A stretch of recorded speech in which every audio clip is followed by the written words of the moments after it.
त्वमेव विद्याद्रविणं त्वमेव सर्वं मम देव। आप ही भाई। देखो श्लोक तो आसान है, पर श्लोक का तात्पर्य समझते हो?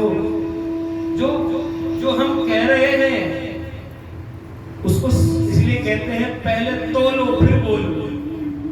जो हम कहते हैं उस पर अमल भी करना चाहिए। कह देते हैं मंदिर में खड़े होते, अधिकतर ये प्रार्थना सब तुम्हें माता जगत आप ही बंधु, आप ही सखा, आप ही माता सब हो। परंतु जैसे पीछे वो किसी की मैगी चप्पल चोरी हो जाए, इधर उधर हो जाए, हे भगवान ना मैं आज यहाँ आती ना मेरी चप्पल चोरी होती, सारी सत्ता खत्म हो जाती, भाव बिगड़ जाता है चप्पल के ऊपर। तो ये तो चप्पल के ऊपर भाव बिगड़ रहा है। अरे बड़े बड़े घाटे मुनाफे हो जाएं तो भी व्यक्ति के अंदर फर्क नहीं पड़ना चाहिए, सोचकर कि हे विधाता ये सब तुम्हारा ही दिया हुआ है, हम तो कुछ लाए ही नहीं थे, पुरुषार्थ से जैसे तैसे बनाया था, हमारा कोई पाप कर्म रहा होगा, बिगड़ गया चला गया, फिर आ जाए। जैसे सुख हर समय नहीं रहता तो दुख भी नहीं रहता, परंतु दुख की अवधि हमें लंबी लगती है, सुख की अवधि छोटी लगती है। लेकिन जो सुख और दुख में सम रहता है वो ही भगवान का प्यारा होता है। और भक्त वत्सल भगवान की जय। भगवान कहते हैं विस्तृत्य सर्वान्नान्यश्च मामेव विश्वतोमुखं भजन्त्यनन्यया भक्त्या तान् म्रयोर्भुति पारे। जो धन दौलत वस्तुएं जितनी भी हैं, भगवान कहते हैं, अर्जुन को कह रहे हैं कि पुरुषार्थ करना व्यक्ति का धर्म है। धन कमाना है पुरुषार्थ से कमाओ, सत्य के मार्ग से चलाओ, आटे में नमक खाओ।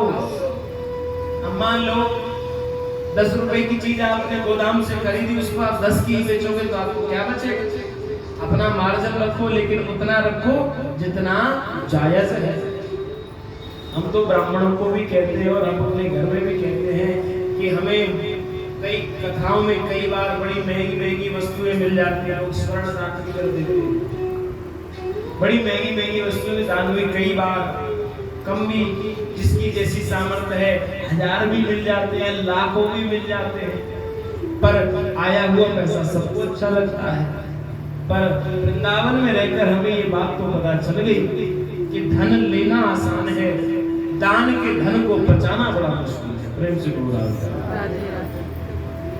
कोई व्यक्ति किस भावना से हमें दान दे रहा है हमें क्या पता। एक बार मंदिर में हम बैठे, कुछ दिन रहे किसी मंदिर में, तो एक माई आती और वो रोज एक 20 रुपए का नोट दे जाती, हम रख लेते। पहला दिन हुआ कोई बात नहीं, थोड़ी तबीयत में बिगाड़ हुआ, दूसरा दिन हुआ जुकाम हो गया, तीसरा दिन हुआ और बीमार होते रहे, 4-5 दिन बाद तो हालत गंभीर हो गई।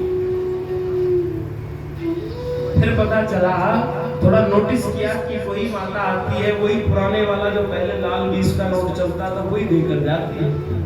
तो मैंने किसी से सूचना मंगवाई कि भैया ये जो माता आ रही है देखते कहाँ से आती है, क्या हिसाब किताब है। तो देखा जैसे ही वो मंदिर में प्रवेश करती थी, वो अपने पूरे शरीर पर से उसको वार करके पता नहीं क्या क्या बोल बाल करके फिर वो मुझे वो नोट देकर दे जाती। तो महाराज जाकी रही भावना जैसी प्रभु मूरत देखी दिन। लेना सबको अच्छा लगता है, आप हो हम हो सबको धन अच्छा लगता है, पर हमारा काम बड़ा कठिन है। लोग कहते पढ़ते कुछ करते थोड़ी हैं, 2-4 बातें गप शप मारी और भैया जय जय सीताराम लाओ 21 का लिखा। मैं तो ये कहता हूँ 10 मिनट यहाँ पर बोल के दिखाओ, तब मैं जानूंगा कि भैया 3 घंटे बोलने में और 10 मिनट बोलने सेल निकल जाए। 10 मिनट बोल के दिखाओ, जो बोलना जानता है मंचों पर वो तो थोड़ी देर बोल लेगा, लेकिन 3 घंटे चर्चा भी ऐसी करनी है, किसकी भगवत चर्चा, उसमें बैठी हुई जनता बोर ना हो इसके लिए थोड़ा जयकारा भी लगवाना है, और जनता का थोड़ा मन रुझान बने तो कीर्तन भी कराना है, और भी फिर समय पर आरती भी करनी है। कितनी बातों का ध्यान रखना, कथा भी कहनी, टाइम का भी ध्यान रखना, आपका भी ध्यान रखना और ठाकुर जी के भी भावों का ध्यान रखना। फिर भी लोग कहते हैं आनंद नहीं आ रहा, आनंद कहाँ से आएगा? 6:30 आरती होनी है, 6 बजे आ रहे हैं, कुछ 6:20 पर आ रहे हैं, कुछ 6:25 पर आ रहे हैं, और ऐसे भी जो 3:15 पर भी आ गए, 3 बजे भी आ गए। तो कृपा 3 वाले पर भी हो रही है, कृपा 6:30 वाले पर भी होगी, परंतु जो जिस भाव से आ रहा है उसको उतना ही मिलेगा। वो भगवान तो भक्ति की पराकाष्ठा बड़ी विस्तृत है। कपिल देव भगवान ने अपनी माता को बहुत से प्रसंग सुनाए, योग के बारे में बताया, ध्यान के बारे में बताया, और महाराज त्याग के बारे में बताया, वैराग्य के बारे में बताया कि वैराग्य किससे करना चाहिए। कुछ लोग कहते हैं कि अब मैंने घर का महाराज घर त्याग दिया है, मैं वैरागी हो गया। महाराज वैरागी कैसे हो? वैरागी कहते हैं घर त्याग दिया है, अब मैंने हरिद्वार में बढ़िया आलीशान बढ़िया वो बनवाया है आश्रम, अब मैं वहां रहता हूँ। प्रेम से बोलो राधे राधे, उसे बोल दो राधे राधे। माने यहाँ की माया छोड़ी, अब तीर्थ में जाकर के माया और बढ़ा दी। त्याग का मतलब त्याग क्या होता है? सबसे पहले अपने किए हुए कर्मों का त्याग करो। धन का त्याग क्या है? धन 2 तरह से छूटता है, या तो स्थिति से या परिस्थिति से। एक तो घाटा पड़ जाए तो लोग कहते हैं महाराज जब हमें त्याग कर दिया हमारे पास कुछ है ही नहीं, वो ऐसे बात को डालते हैं। एक तो त्याग कैसे होता है? स्थिति, व्यक्ति का भक्ति पथ इतना दृढ़ हो जाए कि उसे फिर धन का किसी प्रकार का मोह मत रहे नहीं, भैया आप कुछ नहीं चाहिए, अब तो ठाकुर जी का नाम रूपी धन ही हमारा सबसे बड़ा धन है। तो ये महाराज कपिल भगवान ने श्री देवहूति को अपने भाव समझाए। उसके बाद देवहूति मैया ने अपनी 9 कन्याओं का विवाह अलग अलग खुशियों के साथ किया, और कपिल देव भगवान स्वयं सशरीर अपने धाम वैकुंठ को चले गए। बोलो कपिल देव भगवान की जय। क्योंकि कपिल देव भगवान सशरीर क्यों गए? कपिल देव भगवान ने आगे भी कुछ लीलाएं की हैं, कथाएं अन्यत्र बहुत आती हैं, लेकिन सशरीर वैकुंठ जाना ये किसी किसी के लिए संभव होता है, और वो तो स्वयं भगवान के ही होता है। प्रेम से कहो राधे राधे।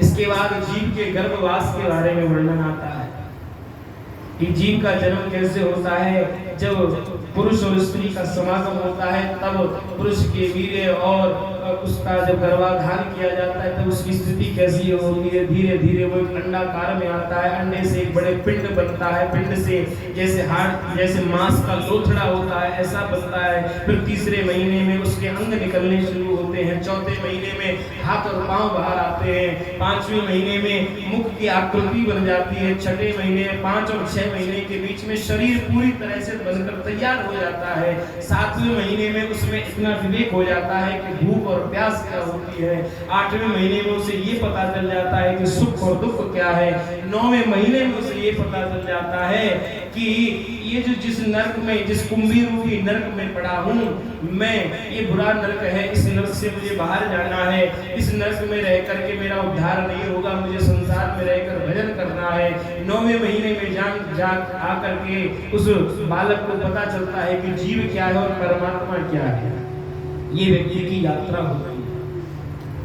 जब फिर वो जन्म लेता है, जन्म लेते ही उसे माया लग जाती है, आहा बुआ भैया घंटियां बजा रही है, भैया लाला भयो है, लाला भयो है। फिर बड़ा होता है, फिर धीरे धीरे धीरे पहले खिलौनों की चाह रहती है, फिर महाराज साइकिल की चाह, फिर मोटर गाड़ी की चाह, धीरे धीरे चाह बढ़ते बढ़ते बढ़ते बढ़ते जवानी बुढ़ापा आ जाता है और व्यक्ति जैसे कोई जानवर बिल्ली कुत्ता हाथी घोड़ा गधा ये जीवन जीते हैं ऐसे जीता है और मर जाता है।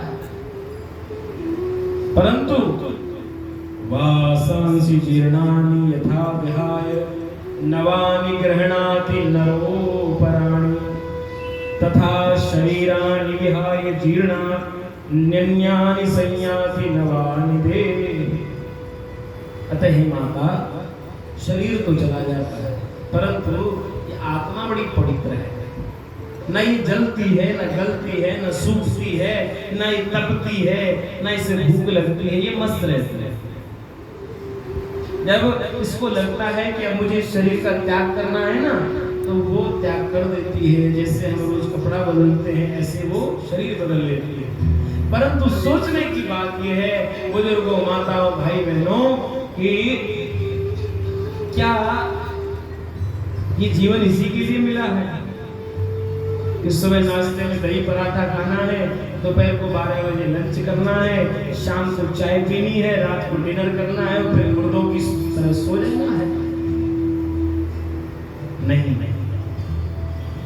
अरे कम से कम इस संसार में आए हो तो अपना आना सफल तो करो। कैसे करें? कि मैं नहीं कह रहा, मैं बहुत बड़ा ज्ञानी नहीं हूँ, मैं शास्त्र की सम्मत की बात कह रहा हूँ। भगवान कहते हैं, सुखदेव जी भी कहते हैं, संत कहते हैं कि संसार में आए हो तो इस संसार में आने का एक लाभ तो ले ही लो। क्या? उसमें पैसा भी नहीं लगता, ढेला भी नहीं लगता, केवल मुझसे हरि का नाम। काले